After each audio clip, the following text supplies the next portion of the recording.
Today is a bad day. మీ అందరు కూడా తెలుసు. ఇక్కడి నుంచి వెళ్ళిన పిల్లిగ్రమేజ్ వెళ్ళిన మక్కాకి వెళ్ళిన ఒక బస్సు దుర్ఘటనకి గురి కావడం జరిగింది. చాలా బాధాకర సంఘటన. గవర్నర్ అయిన ముఖ్యమంత్రి శ్రీ రేవంత్ రెడ్డి గారు, మన చీఫ్ సెక్రటరీ రామకృష్ణారావు సారు, మన డీజీపీ శివధర్ రెడ్డి సారు, అందరూ అధికారులు అక్కడ ఉన్న పరిస్థితి పైన చాలా విచారం వ్యక్తం చేశారు, దిగ్భ్రాంతి వ్యక్తం చేస్తూ అన్ని ఆఫీసర్స్ అందరు కూడా ఆదేశం ఇవ్వడం జరిగింది. కన్సర్న్ ఫ్యామిలీస్తోని ఎవరెవరు వెళ్ళారు, ఏముందని చెప్పి సమాచారం తెలుసుకోవాలని చెప్పి ఆదేశం ఇవ్వడం జరిగింది. మనం కూడా పోలీస్ యంత్రాంగ తరఫు నుంచి మన జాయింట్ సిపి అయిన తఫ్సీర్ ఇక్బాల్ స్వయంగా ఈ యొక్క దుర్ఘటన పైన వివరం కలెక్ట్ చేయడం జరుగుతుంది.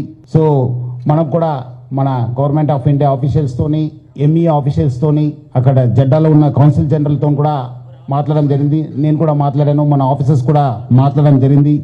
త్వరలోనే అక్కడ ఎంతమంది ఆ బస్సులో ప్రయాణించారు, ఎంతమంది దుర్ఘటనకి గురి అయినారని చెప్పి మనము సమాచారం కలెక్ట్ చేయడం జరుగుతుంది. సో మొత్తం అక్కడ 46 మంది ఆ బస్సులో ఉన్నారని చెప్పి ప్రాథమిక సమాచారం మనకు తెలిసింది. దాంట్లో ఒక సర్వైవర్ ఉన్నారు, మొహమ్మద్ షోయబ్ అని చెప్పి, ఆయనకు ఐసీయూలో ట్రీట్మెంట్ జరుగుతుందని చెప్పి తెలిసింది. ఇంకా 45 మంది వివరాలని మనము తెలుసుకోవడానికి ప్రయత్నం చేస్తున్నాం.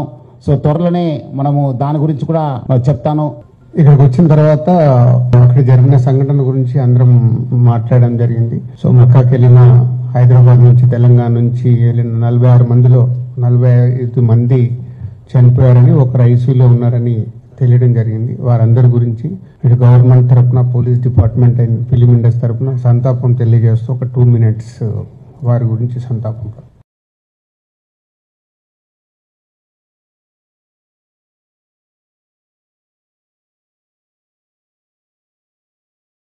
ప్రకారము ఆ జరిగిన సంఘటన పైన ఆ టీము ఇక్కడి నుంచి బృందము 9th నవంబర్ నుంచి 23 దాకా వాళ్ళ ఒక ట్రావెల్ ప్లాన్ ఉంది.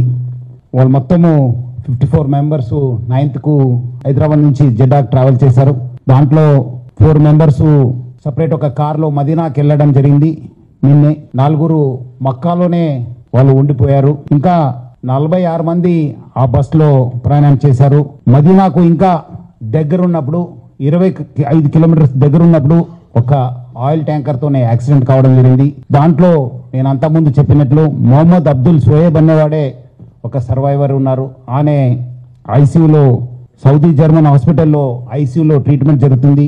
ఇంకా 45 మంది చనిపోయారని చెప్పి మనకు ఇప్పుడే తెలుస్తుంది. వాళ్ళు లోకల్ హాస్పిటల్కి షిఫ్ట్ చేశారని చెప్పి తెలిసింది. వాళ్ళందరూ కూడా పోయిన వాళ్ళు 23rd వాళ్ళు రిటర్న్ టికెట్ ఉండింది జెడ్డా నుంచి హైదరాబాద్కు. ఇంకా ఎవరెవరు ఏమేమో ఎక్కడి నుంచి అనేది మనము ఆ ఒక సమాచారంని రాష్ట్ర ప్రభుత్వము, హైదరాబాద్ పోలీస్ కూడా కలెక్ట్ చేయడం జరుగుతుంది.